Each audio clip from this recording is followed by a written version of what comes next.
Nos disponemos a recibir el mensaje de Dios en casa. La voz de Dios llega a nuestros hogares por medio de la palabra. CCI en casa. Padre bueno, gracias por su presencia en medio de nosotros. Nosotros somos conscientes que no merecemos nada y también somos conscientes que usted nos ha dado todo lo necesario, Señor, para poder llegar a Dios. Gracias, Hijo. Gracias por el favor tan grande de morir en la cruz por nuestro lugar, en nuestro lugar. Gracias porque ahora el Padre es favorable a nosotros. Gracias porque la bendición no se acaba para nosotros. No estamos a la espera de un milagro grande. Usted ya lo hizo, Señor, que fue salvarnos y cambiar nuestra eternidad, Señor, en la cual estábamos perdidos y condenados, y ahora estaremos eternamente a tu lado, Señor. Gracias. Gracias por su palabra, Señor. Yo le pido que usted nos enseñe hoy, Padre, que la luz suya, Señor, brille a través de la Escritura, Señor. Quítame a mí de en medio, Señor, que no sea yo un obstáculo para que sus hijos te escuchen, Señor, en la palabra. Háblanos, Espíritu Santo. Ponga en nuestro corazón lo que hoy necesitamos para crecer en ti. En el nombre de Cristo Jesús oramos. La iglesia del Señor dice amén. Abramos la Biblia, por favor, iglesia, en la carta a los Hebreos, en el capítulo número 6. Hoy estamos con la parte número 9 del estudio de esta carta, y el tema de esta enseñanza la he titulado Cuidado, esto no es jugando. El tema de hoy es Cuidado, esto no es jugando. Vamos a estar en Hebreos capítulo 6, pero tenemos que entender de que la división de los capítulos no es inspirada por Dios, sino que más bien es una herramienta para que nosotros podamos encontrar los versos fácil. Es una ayuda para que podamos llegar a un versículo fácil. Entonces esta unidad temática, o sea, esta palabra viene desde el pasaje anterior, desde Hebreos capítulo 5. Y ahí en su bosquejo yo le puse los 9 argumentos que estuvimos hablando la semana pasada hacia la disyuntiva que está presentando en la iglesia a la cual recibe esta carta. Esta carta está dirigida no solo a una congregación, como decir, no solo nosotros, como fue el caso de algunas iglesias, Éfeso y otras, pero tenemos que entender que esas cartas no están dirigidas a una sola congregación. Éfeso, podemos darnos cuenta de que eran miles de grupos familiares. Algunos hablan de millones de personas en la iglesia cristiana de ese tiempo, acomodada en pequeños grupos familiares que se reunían en lugares más grandes. No lo sabemos, pero esta carta está dirigida, la que estamos estudiando ahorita, está dirigida a personas que vienen del judaísmo y que ahora son cristianas. Y entonces les está costando entender cómo llegar a Dios, porque antes, para poder llegar a Dios, se ocupaban de personas, de cosas. Se necesitaban animales, se necesitaban sacerdotes y se necesitaban ritos especiales. En el momento en el que Jesús, en el aposento alto, con la copa de vino y con un pedazo de pan, establece un nuevo pacto, las reglas cambiaron. Y ya no se ocupa absolutamente nada de eso. No se ocupan sacerdotes, no se ocupan templos, no se ocupan artefactos especiales, porque tenemos acceso directo a Dios. Y entonces el libro de Hebreos empieza con argumentos como que si fuera un abogado, explicando por qué nosotros tenemos que saber esto, por qué es importante que lo vivamos y que lo pongamos en práctica, o sea, que tengamos una relación directa con el Dios que nos salvó. Entonces él estuvo hablando que él es más grande que la creación, Jesús es más grande que la creación, que Jesús es más grande que Moisés, que es más grande que Josué, que es más grande que los profetas, y la semana pasada vimos que Jesús es más grande que el sumo sacerdote. El sacerdote encargado de hacer los ritos más importantes o las ceremonias más importantes para que el pueblo pudiera encontrar perdón. Entonces ahí en la esquinita superior le acomodo los argumentos que vimos la semana pasada. Jesús es mayor porque Jesús está en el cielo. Él reina desde el cielo. Jesús es mayor porque es el Hijo de Dios. No es ningún hombre común. Fue un hombre, claro que sí. Tenía que ser un hombre para poder volver a conquistar todo lo que Adán perdió siendo hombre. Esto no lo podía hacer un ángel, esto no lo podía hacer un espíritu. Tenía que ser un hombre de carne y hueso como usted y yo. Pero este hombre no es común, es el Hijo de Dios. Jesús es mayor porque Jesús nos conoce. Y el sumo sacerdote anterior podía ser muy importante, tener mucha pompa, tener mucha fama, pero no conocía al pueblo, no sabía quién era el pueblo. Jesús sí sabe quiénes somos nosotros y nos conoce. La cuarta cosa importante es que Jesús nunca pecó. Todos los demás sumos sacerdotes pecaron, Jesús nunca. El camino que Jesús hizo no fue una filosofía, no fue una forma de pensar, sino una persona que se establece como el único nexo para llegar a Dios, que es Él mismo. Por eso Jesús se denomina a sí mismo el camino. Y como decían los rabinos antiguos, y nos enseñan en una serie de interpretaciones que se llaman el Midrash, que es cómo se interpreta la ley a la luz o a los ojos de un montón de rabinos muy antiguos, nos dicen que la forma en la que estaba constituida la tienda de la reunión, cada una de esas puertas tenía un nombre. Este concepto lo trajo a colación el pastor Ricardo cuando nos acompañó acá.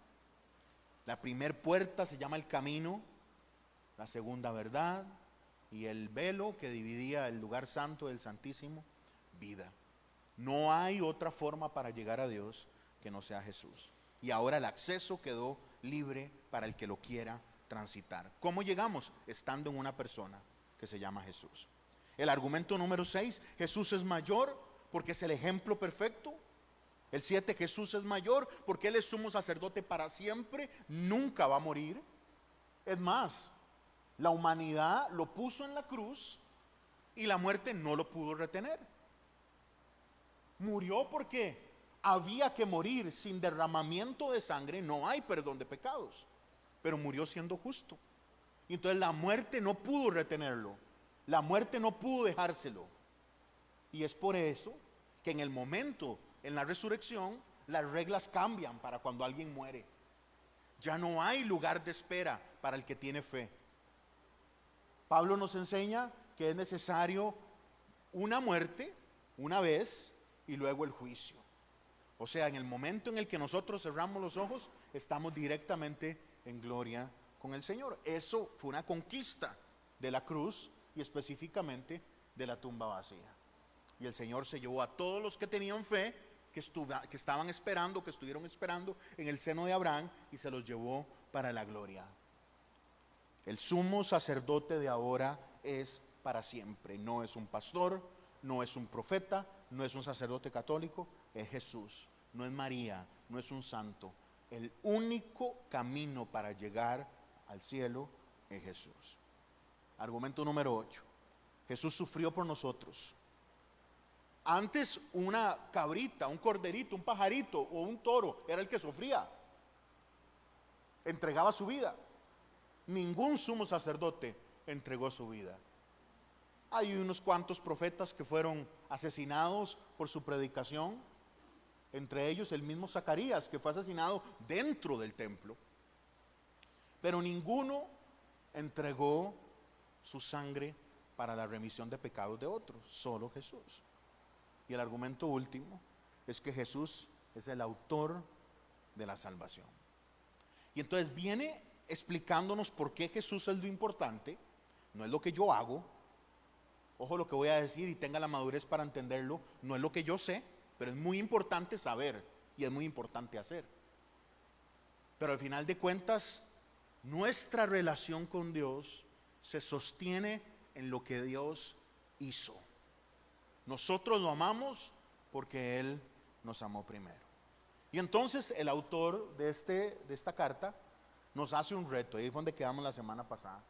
Es necesario crecer, es necesario madurar. verso 11 del capítulo 5. Acerca de esto tenemos mucho que decir y es difícil de explicar, por cuanto ustedes se han hecho tardos para oír. Aquí el autor empieza a hablar en doble tracción de una vez. Ustedes ya deberían saber, pero no saben. Porque debiendo ser ya maestros, después de tanto tiempo, tienen necesidad de que se les vuelva a enseñar los primeros rudimentos de la palabra de Dios. Y han llegado a ser tales que tienen necesidad de leche y no de alimento sólido. Y estuvimos hablando de eso la semana pasada en unos cuantos minutos. Que se vale ser bebé, claro. Se vale iniciar en la fe. Todos nos vamos a equivocar. Los que llegan a la fe y apenas están caminando se van a equivocar un montón. Y el conocimiento tiene que ser como la nutrición, poquito a poco. Pero llega un momento en el que hay que crecer. Y ese concepto en la Biblia se llama madurez espiritual. Y no tiene nada que ver con la cantidad de años que tenemos en la fe. Lo mismo que es la madurez común. Les cuento algo que no tiene nada que ver, pero que tal vez les pueda ilustrar. Yo estoy terminando la universidad en una carrera que dejé a medias. Ya estoy a punto de pasar. Y en este último curso que tuve, el profesor tendrá unos 70 años. Tiene toda la experiencia. Es un señor que sabe lo que está enseñando. Pero inmaduro de una manera increíble. La forma en la que se peleó con los estudiantes, la forma en la que discutía. Yo traté de ser un poquito de puente, pero se pueden tener 70 años, 80 años y ser una persona completamente inmadura. Se pueden tener 45 años en la fe, 50 años en la fe y espiritualmente seguir siendo un bebé. Entonces el autor dice, ustedes ya tienen que saber esto, pero siguen teniendo necesidad de chupón. Todavía ocupan chupeta, todavía ocupan comer en beberito, todavía ocupan que le piquen la comidita porque no saben alimentarse espiritualmente sólidos. Y entonces cualquier video se lo comen. Sale un video de Yesenia Ten y se lo comen. Sale un video de pentecostales gritando, se lo comen. Los invitan a algún evento de cualquier tontera de la prosperidad, se lo comen. Y entonces no estamos listos. No estamos listos para crecer. Tienen todavía necesidad de leche y no de alimento sólido. Y todo aquel que participa de la leche es inexperto en la palabra de justicia. O sea, el que sigue tomando popón no conoce la palabra. Y si no conoce la palabra, no tiene el recurso necesario para hacerse mujer o para hacerse hombre en Dios, para crecer. Yo veo que los adolescentes de cualquier de los dos géneros siempre quieren crecer, quieren hacerse grandes. Pero qué raro, el cristiano no. El cristiano quiere quedarse en lo sencillo, en lo que es fácil de digerir, en lo que me lo como fácil porque es un Gerber, porque es un atolito que se come fácil, se digiere fácil, no me cuesta absolutamente nada, no hay que prepararlo, no hay que cocinarlo, no hay que pasarlo por ningún proceso, sencillamente lo tomo porque alguien me lo da y ni siquiera me lo como yo, sino que alguien me lo mete a cucharadas en la boca. Así, por las redes sociales, por lo que escuchan, por los videos, por lo que leen. Pero el que participa de la leche es inexperto. ¿Se vale tomar leche? Claro, no le podemos dar comida sólida al bebé. Tiene que ir poquito a poco. Verso 14. Pero el alimento sólido es para los que han alcanzado madurez. Yo oigo a pastores de la prosperidad hablando de las dimensiones, hablando de que yo llegué a un nivel superior. Yo no sé de qué están hablando. Yo les he contado a ustedes que yo traté de ser parte de la fraternidad de pastores de nuestro cantón. Intenté ir varias veces. Hasta que invitaron a un brother que tiene una iglesia enorme acá en Costa Rica. Y en la iglesia en la que nos estaba dando el desayuno, acá en Alajuelita, empezó a decir que él ya era tan experto que ya no era tentado. Yo lo que estaba buscando eran las llaves del carro para alargarme. Ese brother, ¿qué va a hacer Pablo? ¿Qué va a hacer? Yo dije, ¿qué estoy haciendo acá? ¿Qué estoy haciendo? Ellos hablan de niveles, la Biblia nos habla de grados de madurez, que es muy diferente. Madurez espiritual. Entonces puede ser que haya un grado de madurez en el que usted deba crecer o en el que yo debo crecer. Pero el alimento es para los que han alcanzado madurez, para los que por el uso tienen los sentidos ejercitados en el discernimiento de qué, iglesia. Dígalo conmigo, ¿de qué? Del bien y del mal. Ahí donde quedamos. Verso 1 del capítulo 6.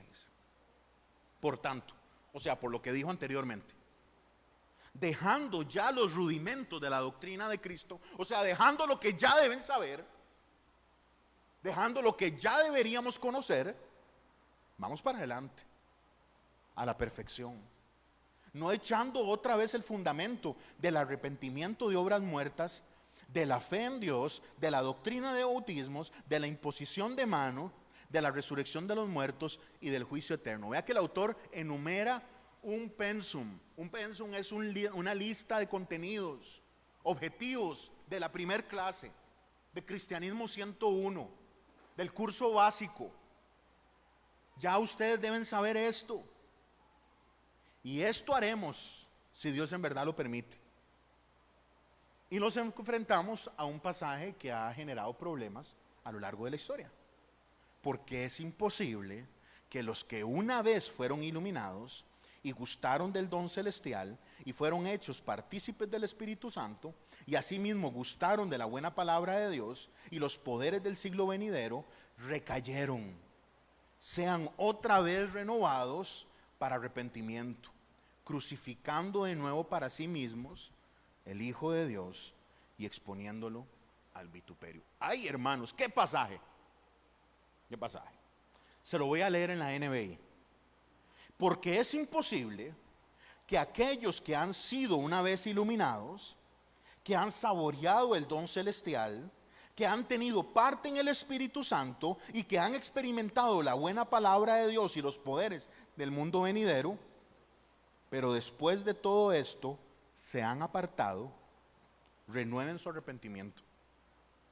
Pues así, para su propio mal, vuelven a crucificar al Hijo de Dios y lo exponen a la vergüenza pública. Así que tenemos un gran plato para crecer hoy.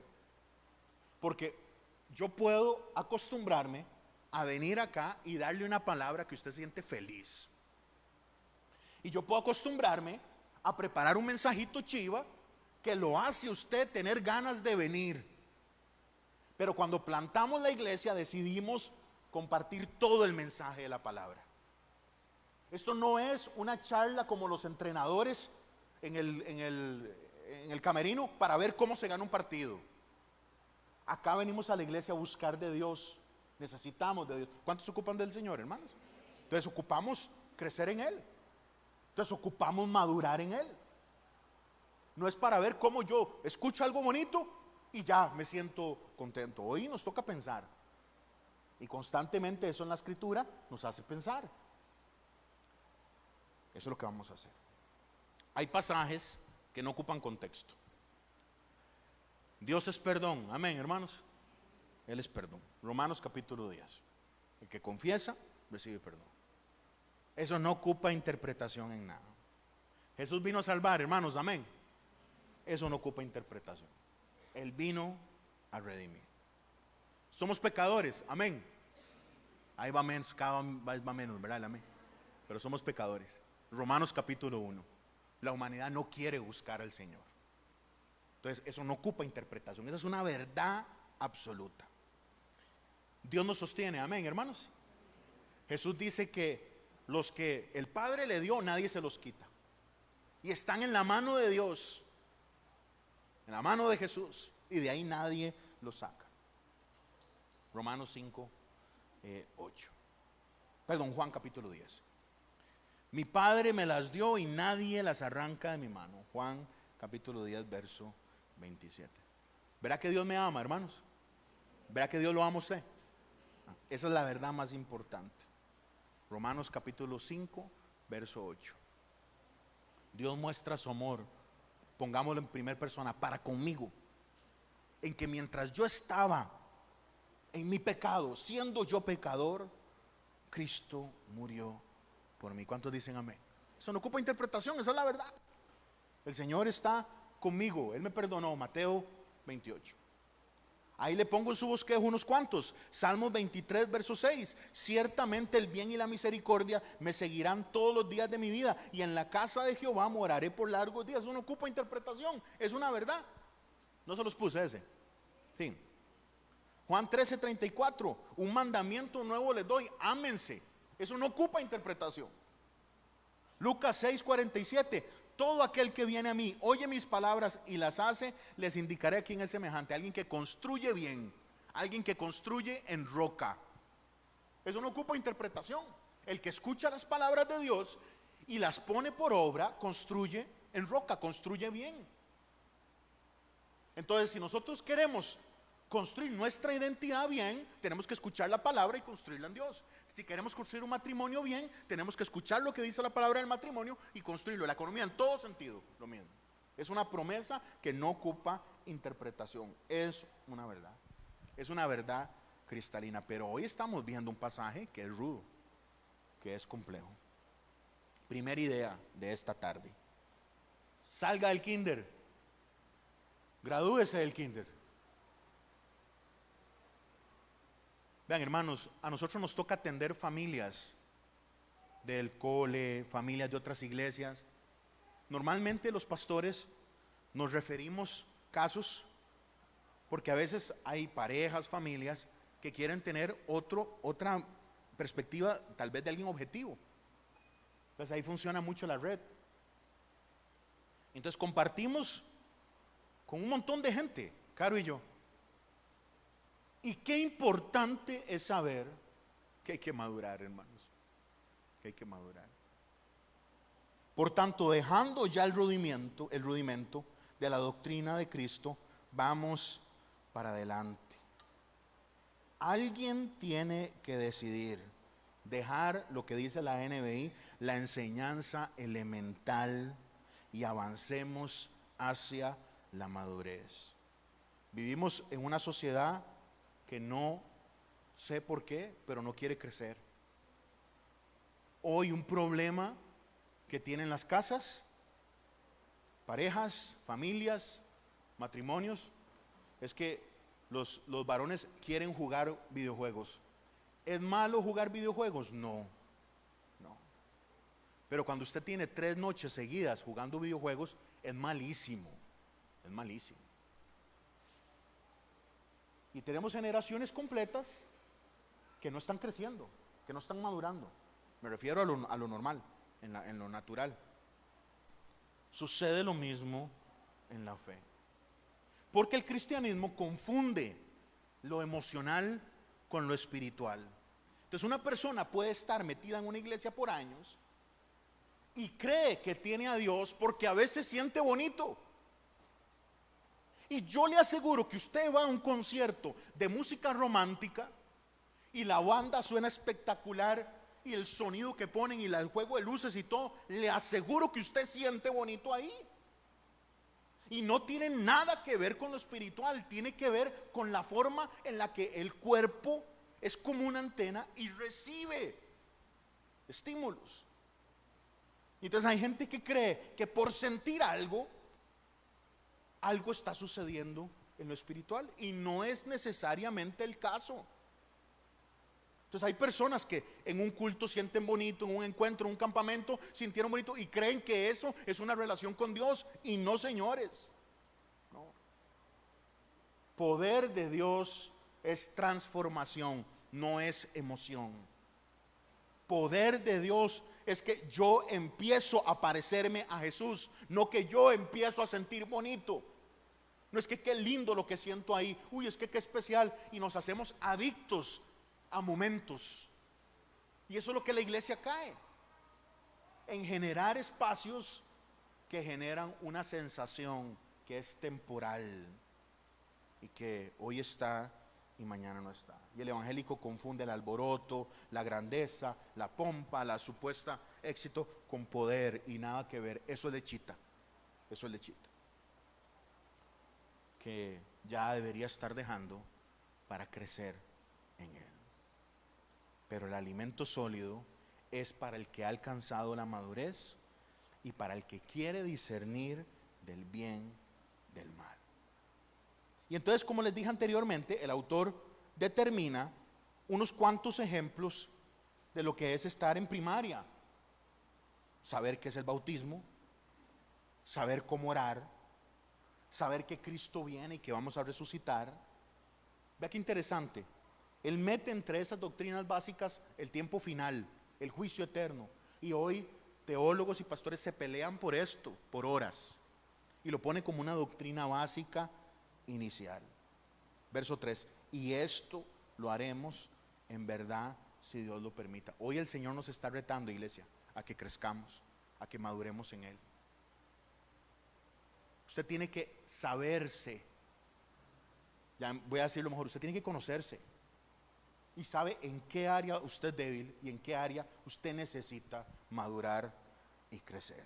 Madurar en el Señor. Cosas que ya usted debería haber superado. Trato con los demás, trato directo con el Señor, servicio al Señor, doctrina básica, cómo habla con los demás y cómo se proyecta como un hijo o una hija de Dios. Algunos de ustedes tienen 30 años en la fe, 25 años en la fe, 40 años en la fe, 10 años en la fe, los años que sean. Y no saben medirse si están creciendo en Él. Eso es muy importante. El creyente tiene que saber dónde está y hacia dónde tiene que ir. Cuando uno llega a un edificio grande, tienen mapas para decirle dónde está uno, para poder ubicarse. Usted tiene que saber dónde está espiritualmente para saber hacia dónde debe crecer. En madurez, hacia dónde debe crecer. Segunda idea de hoy. Madure, porque esto no es jugando. O sea, esto no es, la vida no es para chiquitos de kinder. Ojo lo que estoy diciendo. Yo no me refiero a la vida secular, la vida del cristiano, la vida de la cristiana. No es para chiquitas, no es para chiquitos. Es para hombres y mujeres que deciden crecer en el Señor. Y aquí es donde nos toca hoy reflexionar, porque este pasaje ha generado crisis a lo largo de la historia. Es imposible que los que una vez fueron iluminados, estoy en el verso 4, gustaron del don celestial y fueron hechos partícipes del Espíritu Santo, asimismo gustaron de la buena palabra de Dios y los poderes del siglo venidero, recayeron, o sea, fallaron. Sean otra vez renovados para arrepentimiento, crucificando de nuevo para sí mismos el Hijo de Dios y exponiéndolo al vituperio. Entonces, hay millones de personas que interpretan este pasaje diciendo que si fallamos y caemos feo, no podemos volver al Señor. En otras palabras, se interpreta este pasaje como que cuidado porque usted puede perder su salvación. Cuidado porque usted puede llegar a hacer algo que derrame el vaso. Los gringos tienen una frase vacilona que es la última pedacito de paja que le quiebra la espalda al camello. O sea, fue lo última cosita que hizo que usted quedara completamente fuera de la gracia. Y si lo leemos muy rápido, da a entender eso. Sin duda alguna este pasaje es una advertencia.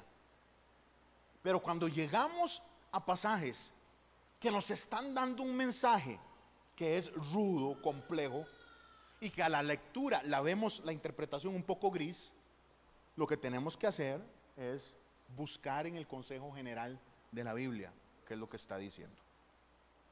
Vea qué importante, para que nosotros no vamos a minimizar el pasaje. Esta advertencia es para nosotros. Vea cómo arranca. Es imposible. No es que es difícil, no es que les va a costar, es que está diciendo que algo puede pasar acá que es imposible. Como les dije, sin duda alguna Esto es una advertencia. ¿A quién? A los que gustaron, a los que probaron, a los que saborearon la fe y se fueron. Y se fueron. Algunos han interpretado ese par de veces que se menciona esa palabra, que es gustar, que es probar, dando a entender que no es para creyentes. Y yo hoy le voy a presentar a usted 5 formas de interpretar este pasaje y lo que yo creo que es. Y usted podrá tomar su decisión. Entonces hay algunos que dicen, como el pasaje, véalo ahí conmigo, a los que fueron iluminados y gustaron del don celestial. La NBI, si es la que usted tiene, dice, y han saboreado el don celestial. Algunos han dicho que entonces no lo comieron, sino que nada más le pegaron una probadita. No lo asimilaron, sino que nada más le pegaron una saboreada. Entonces se refiere a gente que nunca verdaderamente estuvo en el Señor y no tiene eso que ver. Si usted tiene su Biblia y la aplicación, váyase a Hebreos 2, porque Hebreos 2 dice así: pero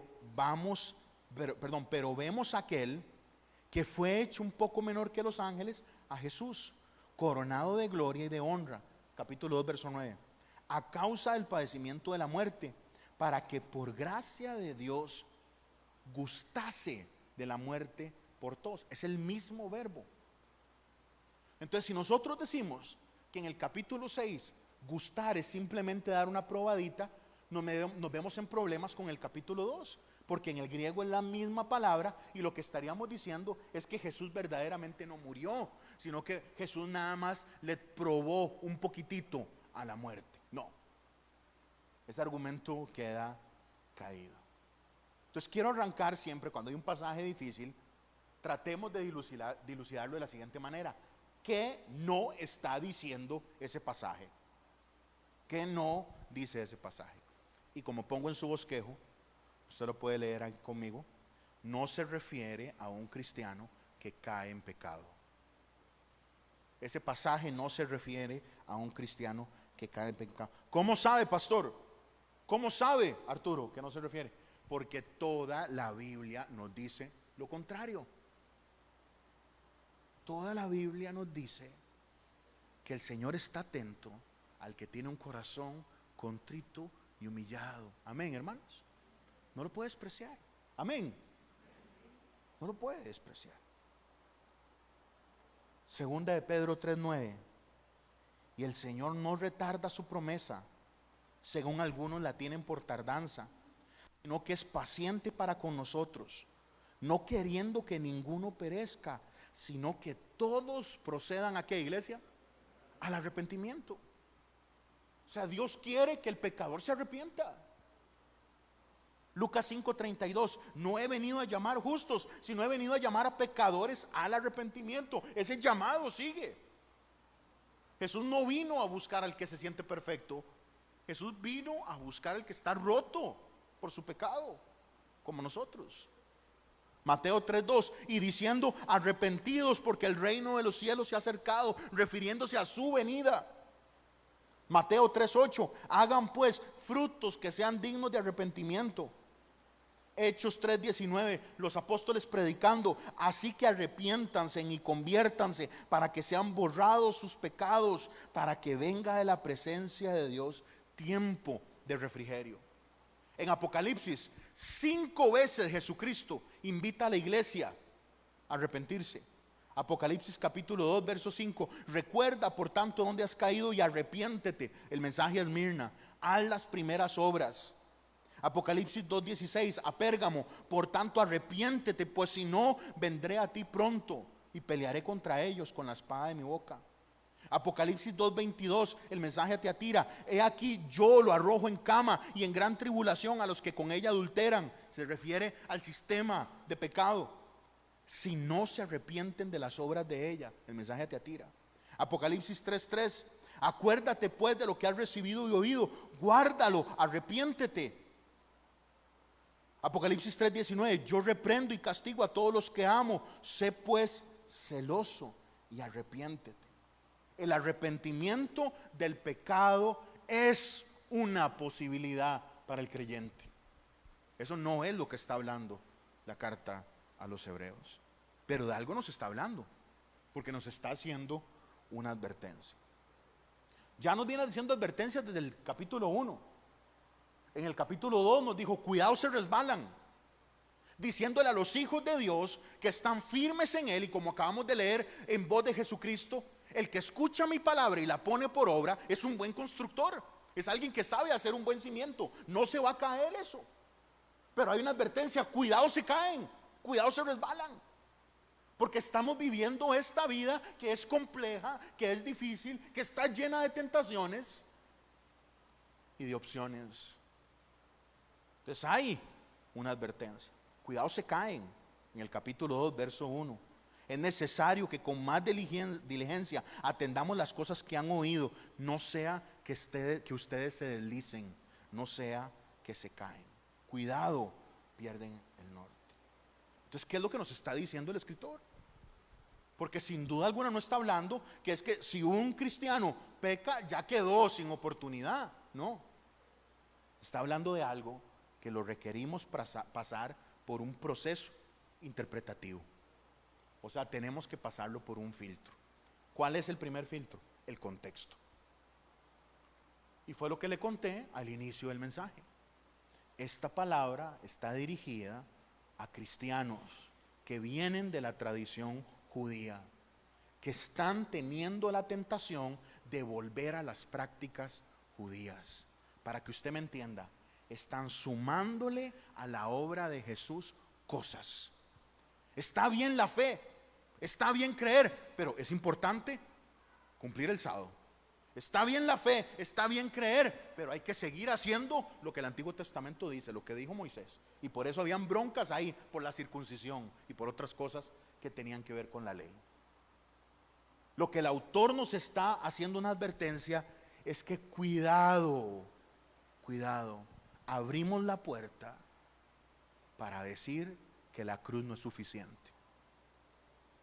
Con respecto al evangelio, con respecto a la buena noticia de la salvación, cualquier cosa que se le sume a la obra de Jesucristo es un peligro. Y entonces el autor dice que para personas que hacen eso no hay retorno. No hay retorno. No hay posibilidad. Es radical. Entonces ahí en su bosquejo yo le pongo las 5 interpretaciones que ha tenido esto a lo largo de los siglos. La primera es una advertencia a la apostasía. Apostasía es creer en Jesús, creer en Dios, recibir el mensaje del Señor, aceptarlo y de un pronto a otro darle la espalda. Dejar atrás. Viene un tiempo de gran apostasía, hermanos. Viene un tiempo donde mucha gente que cree van a caer. Hoy nosotros no lo vemos mucho aquí en Costa Rica, pero como siempre las cosas vienen tarde. En Europa y en Estados Unidos hay un montón de pastores y líderes que están pasando por una cosa que ahorita están llamando deconstrucción, que son cristianos, pastores, líderes, algunos autores, que llega un momento en el que deciden ya no creer, posiblemente por un tema de sexualidad o diferentes otras cosas, que les cambia el sistema. Y entonces echan atrás. Eso es apostasía. Es darle la espalda a Jesús y volver a la vida antigua. Entonces algunos dicen de que esta es una advertencia a la apostasía. Y puede ser que alguno de ustedes tenga una Biblia que en el subtítulo diga eso. Por ejemplo, la mía lo dice. La Reina Valera dice, advertencia contra la apostasía. El que cree y luego decide no creer. Pero aquí hay un tema, hermanos, y es que nosotros somos prisioneros del tiempo, Dios no. O sea, yo no sé qué va a pasar mañana, pero Dios sí. Amén, hermanos. Por eso nosotros dormimos bien, porque el Señor, nuestro Dios, tiene control de todo. Entonces, hay casos de gente que se aparta, pero son historias del hijo pródigo. Salen de la comunidad, se van a vivir su vida, pero el Señor de una manera preciosa los trae de vuelta para mostrar su gracia. Eso no lo sabemos nosotros. Si la gente que se va es porque es un hijo pródigo o es porque nunca lo conocieron. Eso no es tarea de nosotros. Eso es una tarea de Dios. Nosotros tenemos que siempre tener los brazos abiertos para recibir a los que se fueron. Entonces, un punto de vista es ese, una advertencia para que la gente no le dé la espalda a Dios. Hay un problema. Este pasaje en griego nunca menciona la palabra apostasía. Nunca la menciona. Es más, la palabra que está ahí, que es parapipto, lo que quiere decir es algo que cae al lado. O sea, algo que se me fue como en una endija que no puedo llegar fácilmente. Algo que cayó incómodo. Es el primer punto de vista, que es una advertencia para que la gente no se aparte de Dios. Muchos creyentes a lo largo de la historia han interpretado este pasaje para fortalecer un concepto de que la salvación se puede perder. Punto de vista 2. Es para gente que no es cristiana. Entonces, esta advertencia no es para creyentes, sino para no creyentes. Y no calzan la historia, no calzan el pasaje. Vea lo que dice: fueron iluminados, gustaron del don celestial, se alimentaron de la palabra. No es para no creyentes. Entonces, hay otro grupo que puede pensar, entonces, no, tal vez no es para no creyentes, sino es gente que es creyente, pero en el fondo no lo es. Gente que está en la iglesia, pero en el fondo no conocen del Señor. Estuvieron cercanos, pero no conocieron la relación con Jesús. No, porque ese verbo fueron iluminados se utiliza en Hebreos capítulo 10 para salvación. Para sus notas, póngalo ahí, 10:32, para los que les gusta las referencias cruzadas. Esa misma palabra se utiliza para una conversión real. Entonces, el primer punto de vista es para evitar que alguien ejercite la apostasía. Punto de vista número 2, que es para gente no cristiana o gente que está en la iglesia pero no es cristiana. Tercer punto de vista, está hablando de una manera hipotética. Está hablando de un caso que nunca será caso y que simplemente está montando un argumento de algo que no puede suceder. Pero yo no veo eso en el pasaje, porque dice: y recayeron, sean otra vez renovados para arrepentimiento, crucificando de nuevo para sí mismo al Hijo de Dios y exponiendo al vituperio. Está hablando de una consecuencia muy grave, no está hablando en manera hipotética. Interpretación número 4, que no es un tema de salvación, sino es un tema de llamado a la madurez. Como el autor viene hablando del concepto de que hay que crecer, de que hay que madurar, de que hay que aprender a comer comida sólida, que aquí el reto es para aquellos que no están comiendo alimento sólido, pero no calzan el pasaje, porque el pasaje está hablando de salvación. El pasaje está hablando de que fueron iluminados, gustaron del don celestial y que ahora recayeron, dice la Reina Valera. Punto de vista número 5, que es una interpretación de los antiguos, por ejemplo, padres de la iglesia, que es que algo estaba sucediendo ahí que ya nosotros no lo podemos hacer, que era algo específico a los hebreos, una situación específica para los judíos, o sea, algo que tenía que ver con una ceremonia, con algo religioso. Y obviamente después del año 70 ya eso no pudo pasar porque ya no hay templo. Los judíos no pueden cumplir el rito completo porque no hay templo, ya no hay sacrificios. Ese es un punto de vista. Pues el punto de vista número 6, que hay que aprender a decirlo de una manera muy sencilla, es: no sabemos. No sabemos. No sabemos a qué se refiere. ¿Para qué se va a complicar usted tratando de explicar algo que los teólogos más inteligentes no han podido explicar en 20 siglos? No sabemos a qué se refiere. Pero hay algo interesante. Verso 1, vean los pronombres. Vamos adelante, se incluye. Vea el verso 4, los que una vez fueron, señalando a otros. Y vea el verso 9, por cuanto ahora vosotros, o sea, nosotros, el que está oyendo y el que escribió. Yo no sé, tal vez está mencionando algo a la audiencia que la audiencia sí sabe, un ejemplo específico, y lo pone en práctica, lo está entendiendo. Pero entonces, ¿qué hacemos en estos casos en los que no entendemos realmente lo que está pasando? Entonces, cuando no entendemos lo que está pasando, vemos el pasaje a la luz de lo que sí podemos entender de la Biblia.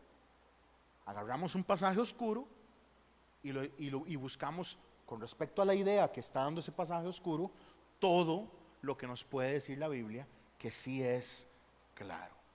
Y llegamos a esta pregunta: ¿puede un hijo de Dios, puede una hija de Dios, puede un cristiano perder la salvación?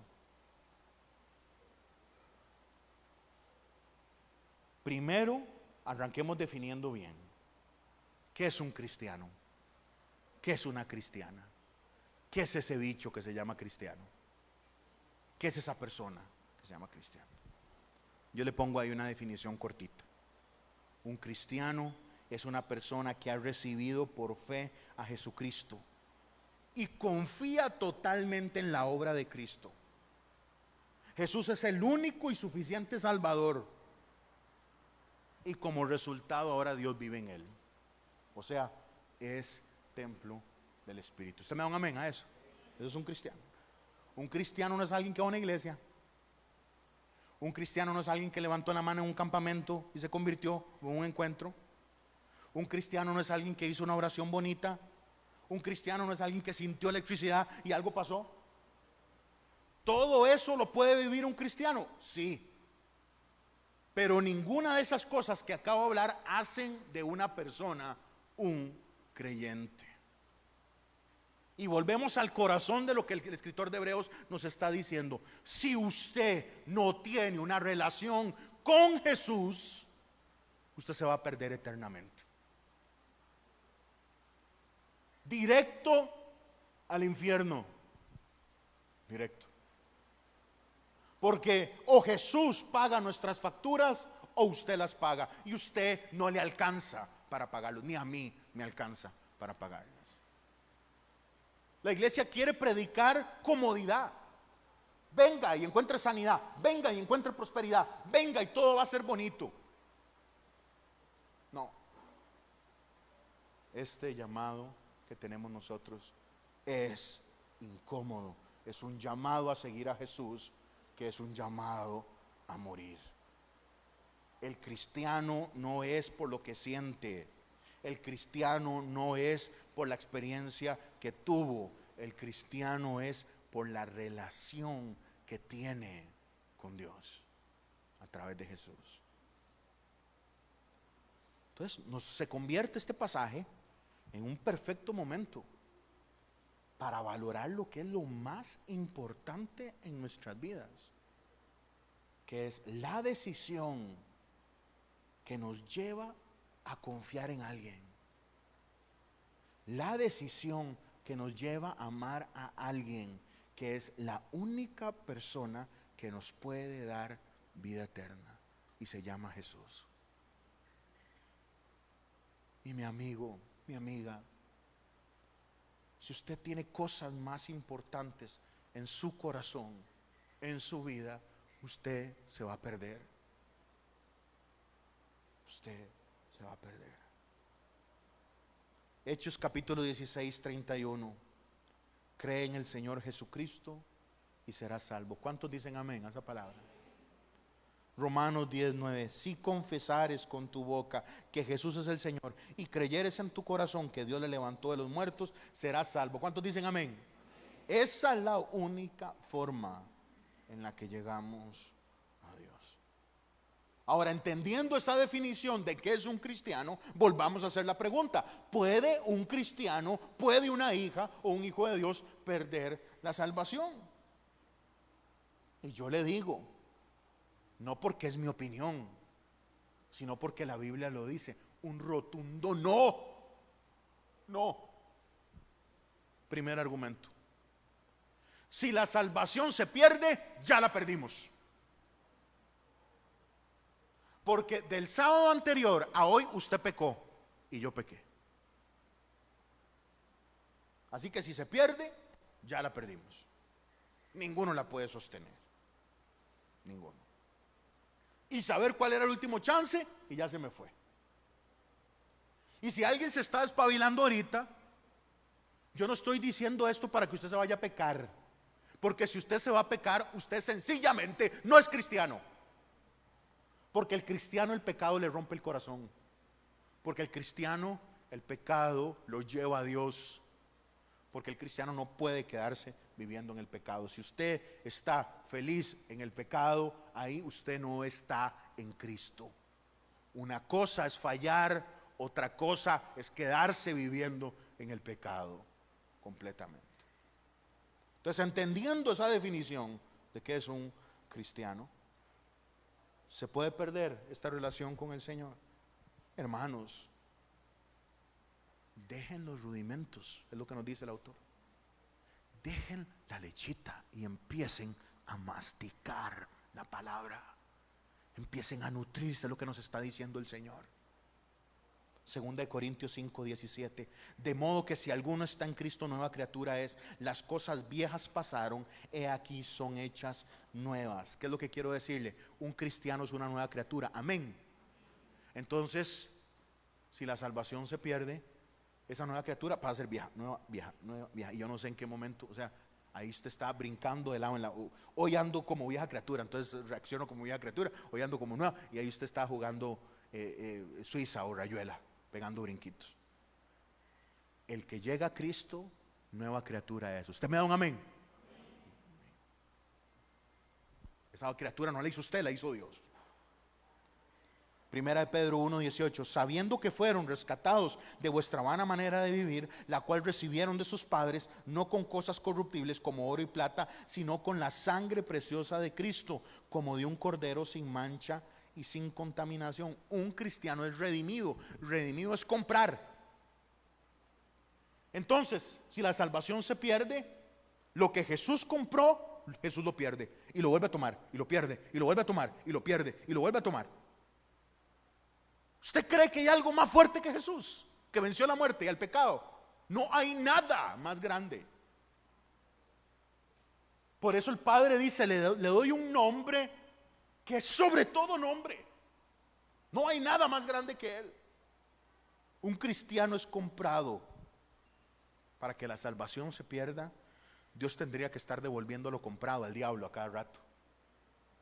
Romanos 5:1. Justificados pues por la fe, tenemos paz para con Dios por medio de nuestro Señor Jesucristo. Ahora el que está en Cristo es justificado. ¿Qué es la palabra justificado? Declarado justo.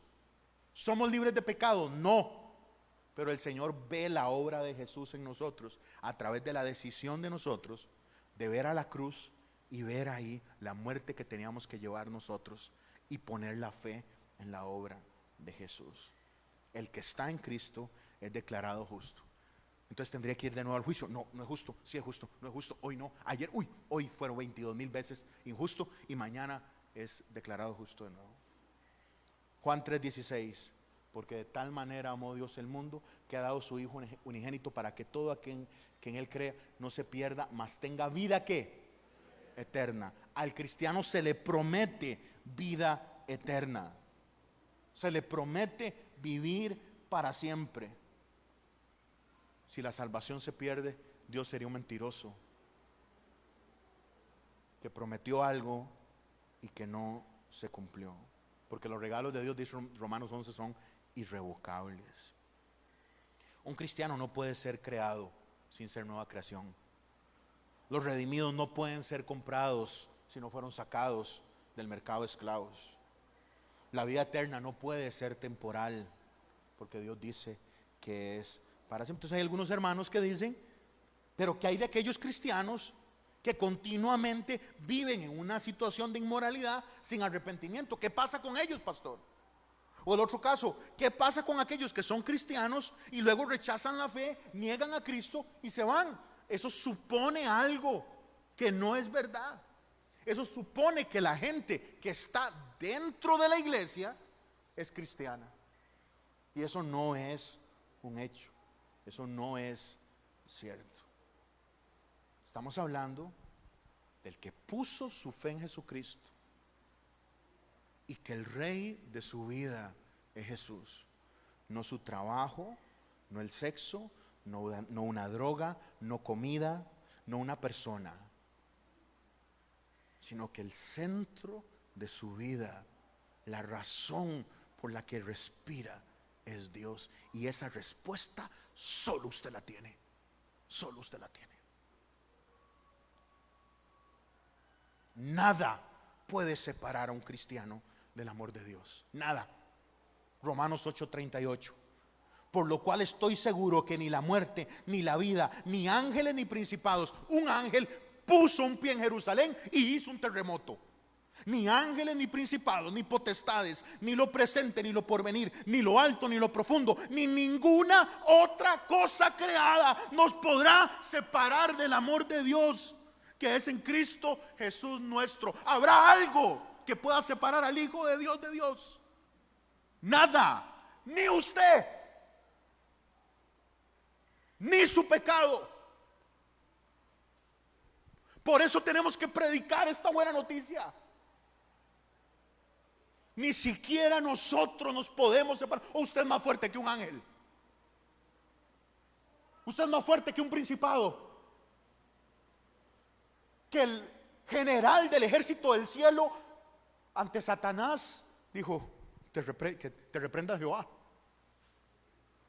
Usted es más fuerte que un ángel, más fuerte que un poder espiritual. Nada que ver. Somos un gusano, un bichito, a la par de un ser vivo que está ante la gloria del Padre, que están llenos de formas espectaculares, o las ruedas que mueven el carruaje del trono de Dios, llenos de ojos, poder, luz. ¿Usted cree que usted es más fuerte que eso? Jamás. Como un insecto somos. Nada puede separarnos del amor de Dios. Pero esto no es un pase para ir a pecar. Esto es un compromiso para saber el Dios que tenemos y el amor que Él tiene para con nosotros.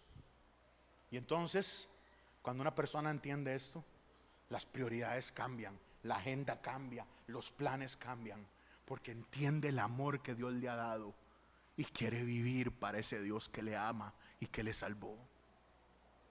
Esto no tiene que ver con qué iglesia está usted o qué ha hecho. Esto no tiene que ver con lo que usted sabe. Esto tiene que ver ante qué altar usted está rendida. Usted está rendido.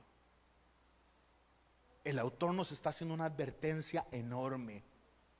Van a venir tiempos en que personas van a creer y van a darle la espalda al Señor. ¿Cómo interpreto esos 3 versos? No los puedo interpretar bien.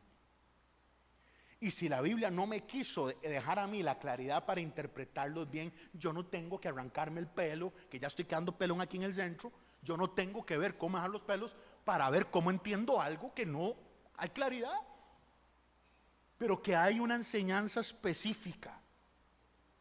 Y es: cuidado. Cuidado.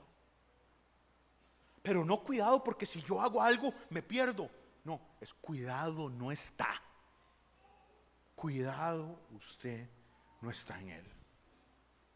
Cuidado, usted no vive en Él. Es una advertencia para todos nosotros. Cualquier cosa que esté a la altura de la cruz es un ídolo y es un peligro. Sea una hija, sea un hijo, sea un trabajo, sea una necesidad, lo que sea un hobby, lo que fuera. ¿Qué están poniendo? Es lo que nos está diciendo el autor.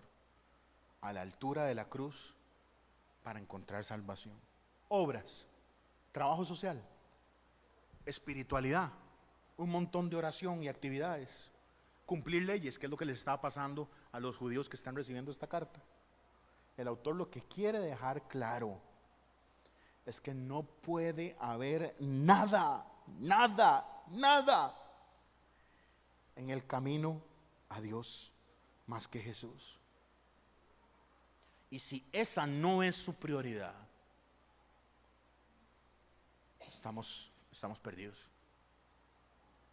Es un peligro y con esto no se juega. Es su eternidad. Es su eternidad. Con esto no se juega. Verso 9. Pero en cuanto a ustedes, amados, estamos persuadidos de cosas mejores y que pertenecen a la salvación, aunque hablamos así. Porque Dios no es injusto para olvidar nuestra obra y el trabajo de amor que han mostrado hacia su nombre, habiendo servido a los santos y sirviéndoles aún. Pero deseamos que cada uno de ustedes muestre la misma solicitud hasta el fin. Que perseveren es lo que nos está diciendo. Aguanten para plena certeza de la esperanza. Esta versión es interesante, verso 12. A fin de que no se hagan perezosos, sino imitadores de aquellos que por la fe y la paciencia heredan las promesas. Entonces, idea número 1 de hoy: salga del kinder ya. Aprenda a crecer en Dios. Póngase a estudiar la palabra. Aquí los martes de 7 a 9 estudiamos la palabra. Si quiere hacerlo acá, genial, lo puede hacer en cualquier lado. Póngase a estudiar la escritura. Escucha a Dios en la palabra. Haga un hábito en su vida de buscar a Dios a diario. Viva la vida con Él. Salga del kinder. Segundo, madure. Porque esto no es jugando. Esto es para mujeres y esto es para hombres. Mujeres que se amarran los pantalones y hombres que se amarran los pantalones. Tercera y última idea de esta noche. ¿Cuáles son los primeros pasos para esta adultez? Primero, iglesia, es saber que estamos en Él. Estar en Él. Y ahorita vamos a orar para asegurar eso. Segundo, vea lo que dice el 9. Persuadidos de que las mejores cosas pertenecen a la salvación. La NBI lo dice así: les espera lo mejor, es decir, a lo que atañe a la salvación. Hermanos, hay tanto cristiano que lo mejor de ellos no es Dios. Lo mejor de ellos es otra cosa. Por ejemplo, la familia. Hermanos, la familia es bueno, claro, pero la familia no puede ser mejor que Dios. Yo amo a Carol, pero Carol necesita tener una relación con Dios. Ella me ama a mí, pero para que yo sea el esposo que ella ocupa, yo tengo que tener una relación con Dios. Mi primer amor tiene que ser el Señor. El primer amor de Carol no debo ser yo, tiene que ser Dios. Tiene que ser Él. Entonces, estos pasos a la adultez, a la madurez, es saber que nos espera lo mejor. ¿Qué es lo mejor? Estar con el Señor, la salvación. Hay gente que está buscando vida buena y está bien, hermanos. Tener una vida buena acá, y hay que buscar otro trabajo, se busca, y hay que comprar cosas, está bien, se ocupan. Pero ¿para qué usted se enfoca solo en lo que va a vivir aquí 80, 90, 100 años? Enfóquese en la vida eterna. Estudien, claro. Emprendan, claro. Busquemos trabajos nuevos, claro. Busquemos prosperidad, claro. Lo necesitamos. Pero ese no puede ser el motor de nuestra existencia. ¿Qué hacemos? Varones que están acá y que dirigimos casas, ¿qué hacemos en nuestra familia para que espiritualmente nuestra familia crezca eternamente? Ahí se la dejo picando, para que todos quedemos quebrados. Porque nos enfocamos en llevar la comida, nos enfocamos en dar la seguridad en la casa. Pero ¿qué estamos haciendo como hombres de la casa para que verdaderamente lo mejor es lo que se espera? O sea, la salvación. Mujeres que están acá, ¿qué están haciendo en su casa? Yo sé que hay que lavar, yo sé que hay que limpiar, y el trabajo de la casa nunca se acaba. Terminaron de lavar la cocina y ya hay que lavar lo que se hizo para preparar. Terminaron de comer y hay que lavar. Se lavó la ropa y se sacó, no sé, se guindó para secar, o hay una secadora, ya está la canasta sucia. Nunca se acaba ese trabajo de ustedes, de cuidar un hogar, de proteger un hogar en todo sentido. Pero ¿qué estamos haciendo para que las mejores cosas pertenezcan a la salvación? Hay que madurar espiritualmente. Alguien tiene que saber esto y decir: no, yo soy la mamá de esta casa, yo soy el papá de esta casa, yo soy el hijo de esta casa. Y aquí pensamos diferentes. Pasos para la adultez: primero, saber que estamos en Cristo. Segundo, persuadidos de que lo mejor es la vida eterna. Vean, hermanos, yo sé que esta vida hay que luchar para vivirla bien. Yo no estoy siendo escapista. Yo me acuerdo cuando yo estaba jovencillo que tenía amigos en iglesias que los pastores le decían a los muchachos: no vayan a la U, no vayan a la U, Cristo ya viene, Cristo ya viene. Yo me acuerdo Yo no estoy hablando de eso. Cuando Israel sale para el cautiverio, el Señor les dice: hagan familia, construyan casas, planten. Esto es para largo. Aquí estamos, yo sé que estamos en una realidad y hay que echar raíz. Yo sé que hay que pagar cosas, sé que tenemos que emprender, sé que hay que hacer dinero, sé que hay que hacer esfuerzos, lo sé. Pero ustedes y yo tenemos que tener claro que si maduramos y crecemos en Dios, tenemos unos lentes diferentes. ¿De qué nos sirve formar chiquillos o muchachos que sean profesionales y tengan una casa y se vayan al infierno? ¿De qué le sirve a usted? ¿De qué le sirve a usted preocuparse para que sus nietos tengan universidad, camino al infierno porque no tienen una relación con el Señor? ¿De qué sirve? Y yo sé que esto pega duro para algunos que llegaron tarde a la fe o que hasta ahorita despertaron, pero tenemos confianza en un Dios que es bueno. Amén, hermanos. Y que Él es bueno para completar la obra que Él empezó. Y por dicha tenemos la historia del hijo pródigo, en el que personas se apartan, pero el Señor las atrae con lazos de amor. Y si no sirvieron los lazos de amor, vienen los juetazos de Dios, como decía mi tata. Le va a meter un par de juetazos.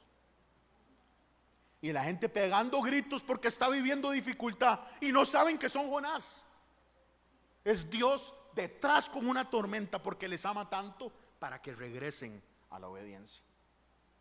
¿Cuáles son los pasos de la adultez? Primero, saber que estamos en el segundo, persuadidos que lo mejor es Jesús, lo mejor es la salvación, estar con Él. ¿Qué más? Estar en adultez es saber que Dios nos ve. Vea lo que dice: porque Dios no es injusto para olvidar vuestra obra y el trabajo de amor que ustedes hacen en su nombre, sirviendo a los santos. Y todavía lo siguen haciendo, dice, y sirviéndolos aún. Dios ve lo que hacemos. Dios ve lo que hacemos. Y Él ve el corazón, no solo la acción, sino que ve con qué intención. Entonces el Señor está atento a lo que hacemos. Entonces queremos agradarlo en lo que hacemos, o sea, en lo práctico. Luego, como les decía ahora, muestren solicitud hasta el fin, nos dice la palabra hoy. O sea, sosténganse. Porque el cristiano en la dificultad está pegando gritos: ¿por qué yo? Cuando Santiago dice y Pedro dicen: siéntanse dichosos porque están pasando dificultad. Y Pablo dice: crucificado estoy con Cristo. Pero no, el cristiano ha creído lo que le dicen en la radio. Pastores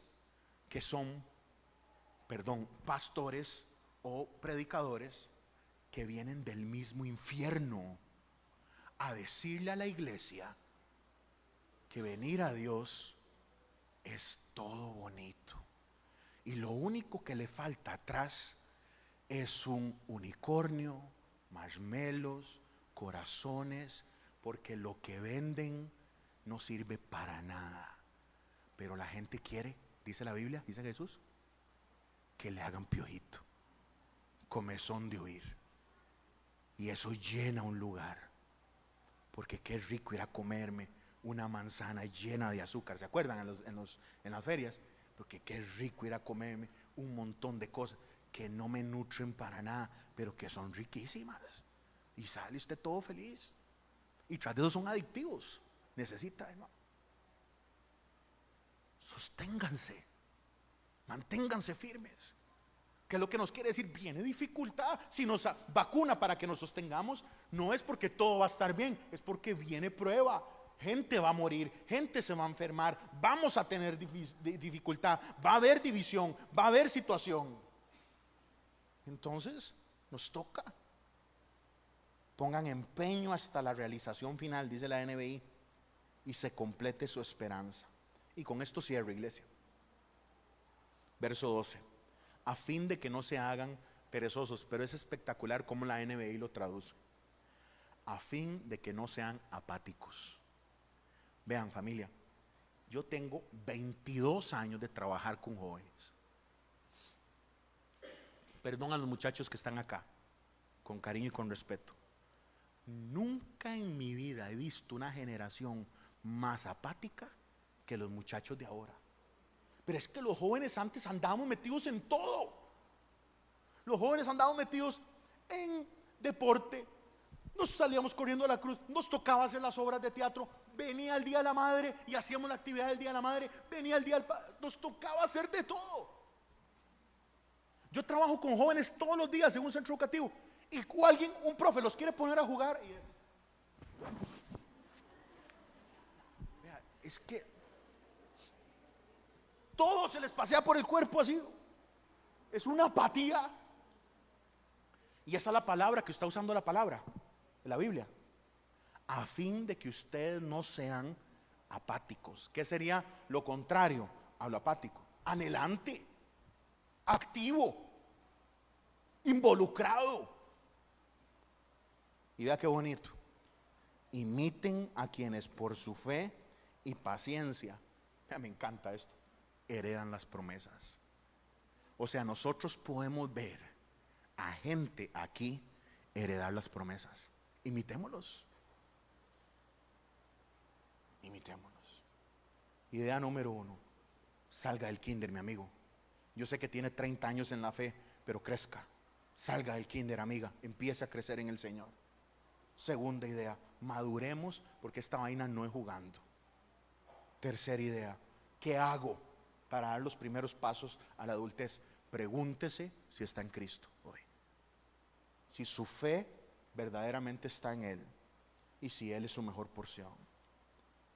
¿Está seguro usted que lo mejor no es la carrera que está esperando, que lo mejor no es el novio que tiene, que lo mejor no es un hijo, que lo mejor no es unas posesiones, un carro o una propiedad que quiere comprar, sino que lo mejor es lo que viene, a lo que atañe a la salvación, dice el verso 9, a lo que pertenece a la vida eterna? Hermanos, yo sé que tenemos que ser excelentes en nuestro trabajo, pero qué fracaso ser excelentes en nuestro trabajo, nos morimos en 10, 20, 40, 50, 60, 70 años y darnos cuenta, hermanos, que eso fue un segundo de nuestra eternidad. ¿Qué son 90 años al lado de un cuatrillón de años? ¿Qué es eso? Un suspiro. ¿Qué son 120 años al lado de 1 billón de años? ¿No ha entendido que su alma va a estar eternamente con Dios o eternamente sin Dios? ¿No ha entendido eso? Pero la forma en la que tomamos decisiones, todo tiene que ver para lo que vamos a construir acá, para lo que yo quiero acá. Hay que hacerlo, claro que hay que hacerlo, pero alguien en la casa tiene que estar consciente que lo mejor es lo que viene, una vida eterna con Él. O mi hermano, como le vengo diciendo cada vez que abrimos Hebreos, o una vida eterna alejado de Él, que es la definición de infierno. Tenemos un gran problema, que hoy lo que se predica es lo contrario, que Dios viene a quitar todo dolor, a hacer todo perfecto. Hermanos, eso es en el reino venidero. Hay cosas que se manifiestan ya, claro, pero hay otras que no. ¿Cómo lo sabemos? Hermanos, a Pedro lo crucificaron, dicen que al revés o en X, tenemos un montón de referencias antiguas. A Jacobo, no el pariente de Pedro, al otro lo atravesaron con espada, no dice la palabra. A Pablo le cortaron la jupa. ¿Usted cree que este mensaje es para que vivamos bonito? Este mensaje es para que pongamos la mirada en una eternidad con Él. Cierre sus ojos ahí donde usted está.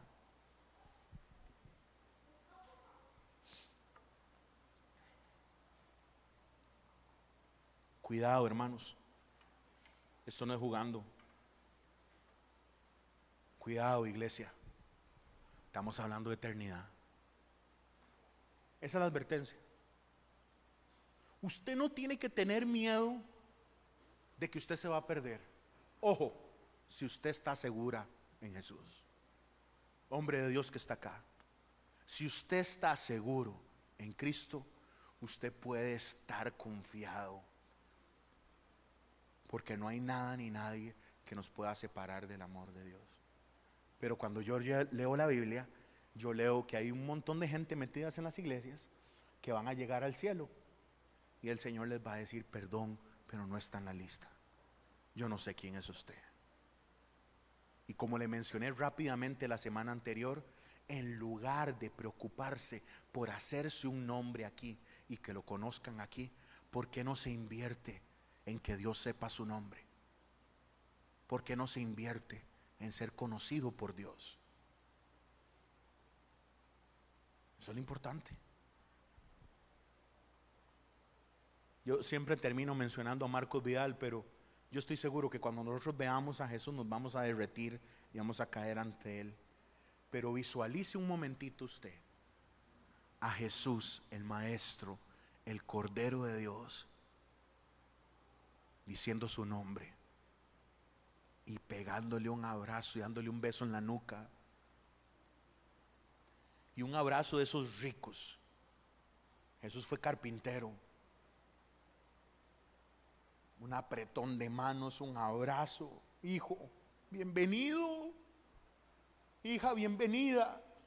Tengo preparado esto para usted. Que somos pecadores, hermanos. Claro que sí. La semana pasada estuvimos hablando que el trono de Dios no se llama el trono de la perfección, se llama el trono de la gracia. O sea, el trono para la gente que no merece. Somos pecadores que fuimos comprados a precio de sangre y que ahora pertenecemos a Él. ¿Habrá algo que nos separe de Él? No permita que el diablo contamine su mente y deje de tomar lechita y aprenda a comer sólido y a confiar en lo que la Biblia dice y a creer en las promesas de Dios. Y imite a los que usted ve que caminan en sus promesas. Aleluya. Yo sé que todos necesitamos de Dios, pero hoy lo que quiero, iglesia, es que salgamos acá seguros de una salvación inmerecida o requete contra preocupados y asustados para caer rendidos ante Él. Porque o usted vive en Él o usted vive eternamente sin Él. Todo lo bueno proviene del Padre de las luces. ¿Usted cree que va a haber algo bueno en una eternidad sin Dios? Jamás, jamás. Y hoy usted puede tomar decisiones para crecer en Él, para madurar, para que su fe se fortalezca en Él. Primero, destruya todo aquello que está en el camino. Ahí solo puede estar Jesús. Queme todo ídolo, rompa todo altar, destruya todo lugar alto, bájelo, tírelo al piso y asegúrese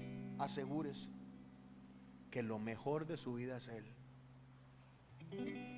Caminemos hacia la madurez, hermanos. Madurez es reconocer que dependemos de Dios. Madurez es reconocer que lo ocupamos a Él. Vamos a tomarnos unos minutos para pedir perdón de nuestro pecado. Pero les recuerdo el reto de arrepentirnos, el reto de entregarle al Señor nuestro pecado es alejarnos del pecado. Así que ahí con sus ojos cerrados y su cabeza inclinada, confiésele al Señor todo aquello que lo ha apartado de Él y pídale perdón al Señor.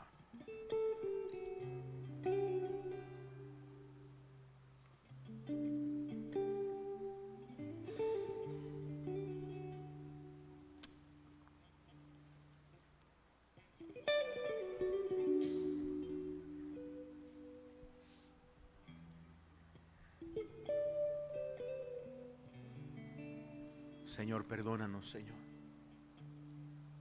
Perdónanos, Señor. Padre, nos acostumbramos a quedarnos, Señor, en lo que conocemos, en lo que es fácil de digerir. Y aquello que es difícil, Señor, lo vamos postergando, Señor. Llévanos a madurez, a que podamos, Señor, aprender que usted es nuestra mejor porción.